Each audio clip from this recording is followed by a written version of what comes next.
सच बोल रहा है, कौन झूठ बोल रहा है और कौन उनके हित में काम करेगा और कौन उनके विपरीत काम करेगा।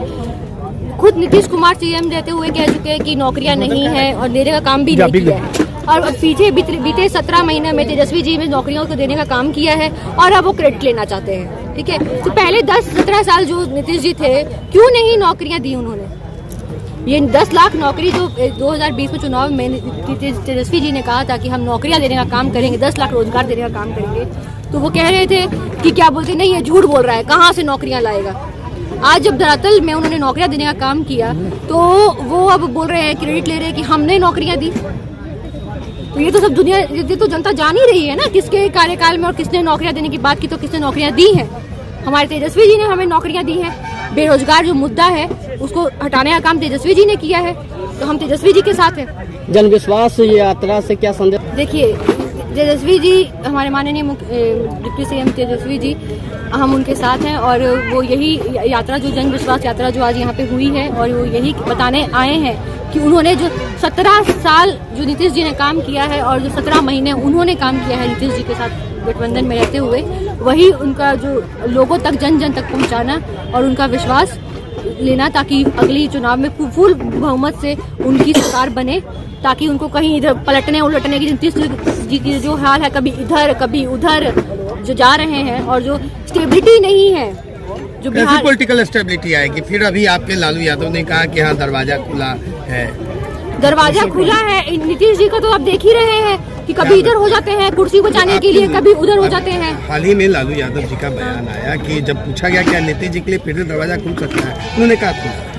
जी नहीं। तो ऐसे पॉलिटिकल स्टेबिलिटी कैसे है? नहीं, अगर ये तो देखिए, अब माननीय तेजस्वी जी ही बता पाएंगे, इसके बारे में तो मैं ज़्यादा नहीं बोल पाऊंगी, पर फिर भी मैं एक बिहार की पॉलिटिकल और इकोनॉमिक लगातार आप ही कहते हैं कि इधर से उधर हो रहे हैं। हाँ, वो नीतीश जी इसलिए पॉलिटिकल स्टेबिलिटी पर सवाल उठ गया है। बिहार की जनता को भरोसा नहीं रहा। तो सवाल आपको पहले मुख्यमंत्री जी से पूछना चाहिए ना कि कभी जब उनको कुर्सी बचानी होती है तो कभी तेजस्वी की तरफ आ जाते हैं, कभी वो बीजेपी की तरफ आ जाते हैं। तो ये तो आपको तो ज्यादा ये क्वेश्चन होना चाहिए मुख्यमंत्री जी से। जब बीजेपी ज्वाइन कर लिया और उनको आज के ये डेट पे उनको कोई भी बिहार की जनता से कोई मतलब नहीं है, उनको अपनी कुर्सी से मतलब है। सवाल उठता है बिहार के सियासत में बराबर नीतीश कुमार जी का दल बदल राजनीति सत्ता का ये खेल चलता आ रहा है। खेला का भी बात हुई, खेला तो दिखाई नहीं दिया। कहीं ना कहीं तेजस्वी यादव इस भरोसे आए कि जन विकास यात्रा से विश्वास जीत पाएंगे जनता।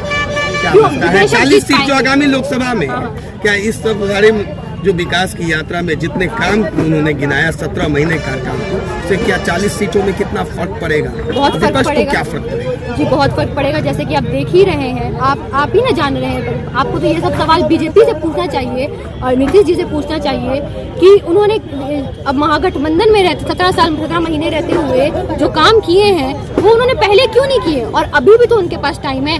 कोई ऐसी नीति, कोई मतलब अनाउंसमेंट कर दे कि हम इतनी जो है जॉब्स और देंगे, जो तेजस्वी जी ने चालू किया है, चलिए उसको आगे बढ़ाए। तेजस्वी जी ने तो सदन में भी कहा ना कि हम कह रहे हैं आपको मेडिकल में भी लाइए बहाली, वहाँ भी है। तो ये सब क्यों नहीं कर रहे हैं वो मुख्यमंत्री जी? क्यों नहीं कर रहे हैं उनके? अब तो वो तेजस्वी जी के साथ नहीं ना है, अब तो वो अकेले हैं। ठीक है, डबल इंजन के सवाल, डबल इंजन की सरकार से तो और अच्छे से क्या बोलते हैं, ये काम होना चाहिए। क्यों नहीं हो रहा है? क्यों नहीं वो बेरोजगार के मुद्दों को उठाते हैं? 2 मिनट हम एक सवाल में अभी तेजस्वी जी ने कहा था कि अभी तक मेरा समीकरण सिर्फ माई पर ही निर्भर था, अब और मेरा बाप भी जुड़ गया। तो ये राजद के पहले, एक मिनट, राजद के पहले क्या हुआ? बिना माई, सिर्फ माई पे ही काम चला रहे थे, जो नहीं बाप पे, उस पर क्या कहना चाहिए? पिछले चुनाव में भी तेजस्वी जी ने यही कहा था A to Z की पार्टी है हमारी। हम सभी देखिए, मुद्दा यहाँ कास्टिज्म का नहीं होना चाहिए, पॉलिटिक्स को कास्टिज्म से नहीं जोड़ना चाहिए आप लोगों को। मुद्दा यहाँ जो बेरोजगारी का है, जो गरीब है, किसानों की जो बात है, उन पे चुनाव होना चाहिए। और हमारे तेजस्वी जी का भी यही कहना है कि सबको, जो पिछड़े वर्ग है, कि उनकी बात रखते हैं वो और हमेशा रखेंगे। लालू जी ने भी यही कहा है कि उनकी लड़ाई पिछड़ों की लड़ाई लड़ते हैं। सवाल ये था कि माई समीकरण पर अब तो बाप भी जुड़ गया है, तो बाप शब्द किस के लिए उपयोग किया है?